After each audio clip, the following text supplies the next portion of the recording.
అమ్మ ఇప్పుడు కుటుంబ ప్రభుత్వం వచ్చింది కదా, పథకాలు చెప్పారు, కరెంట్ ఛార్జీలు తగ్గిస్తామన్నారు. ఇప్పుడు కరెంట్ ఛార్జీలు అంటే కరెంట్ ఛార్జీలు ఎక్కువైనాయి. ఇంటి పనులు కూడా బాగా 10,000 వచ్చినాయి సంవత్సరానికి కట్టాను. నేను మొన్న అప్పు చేసి ఫోన్ కొనుక్కున్నాను నేను కొత్తగా, అది తాకట్టు పెట్టి కట్టా. నేను నిజం సత్యం చెప్తున్నా. అంటే పన్నులు అవి తగ్గిస్తాము, గతంలో పెంచారు జగన్మోహన్ రెడ్డి అంటే లేదు, ఈ ప్రభుత్వంలో అయితే మేము కట్టాము. ఇంకా ఏ ప్రభుత్వం అంటే అంత ఏం లేదు, తగ్గిస్తానని చెప్పారు కానీ సీఎం గారు తగ్గిస్తే బాగుంటుంది. అంటే సూపర్ 6లో ఫ్రీ బస్సు 15,000 1,500 అన్నారు. నిరుద్యోగ ఏం లేదు చెప్పారు కానీ మరి ఇస్తామంటున్నారు, ఇస్తారేమో కానీ ఇప్పుడైతే లేదు, ఏమీ లేదు. మాకేమీ లేదు. మా అబ్బాయికి కూడా ఫీజుమెంట్ అన్నారు, అది కూడా ఇంకా పడలేదు బాబుకి. ఎన్నో పెట్టాము, మరి పడతాయో లేదో తెలీదు, ప్రస్తుతానికి పడలేదు. కాలేజీలో అయితే ఎగ్జామ్ కూడా రానియనన్నారు.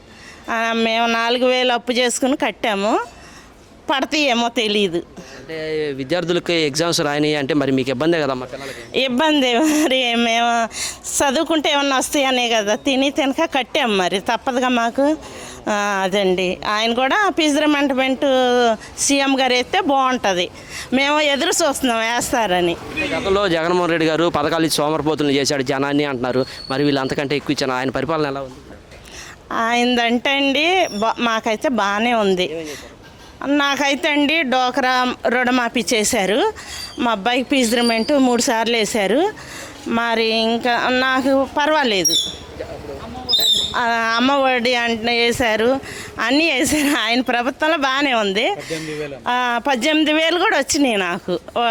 అది మరి ఈ ప్రభుత్వం అంటే ఇప్పుడే కదా స్టార్ట్ అయినా, వేస్తారని ఎదురు చూస్తున్నాం, చెయ్యాలనే కోరుకుంటున్నాం సీఎం గారు. ఖజానా ఖాళీగా ఉంది, పథకాలు చూస్తే భయం వేస్తుందని చంద్రబాబు నాయుడు గారు చెబుతున్నారు, అచ్చెన్నాయుడు ఏదో చెబుతున్నారు.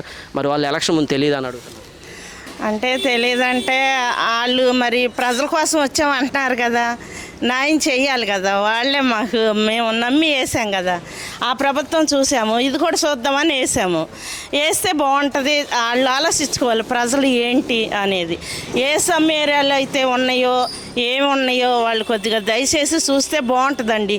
అన్నిటికంటే ప్రాబ్లంలో మేమే ఉన్నాం, చాలా చాలా. అసలు ఈ డ్రైనేజీ అయితే ఎంత ఇబ్బంది పడిపోతున్నాము.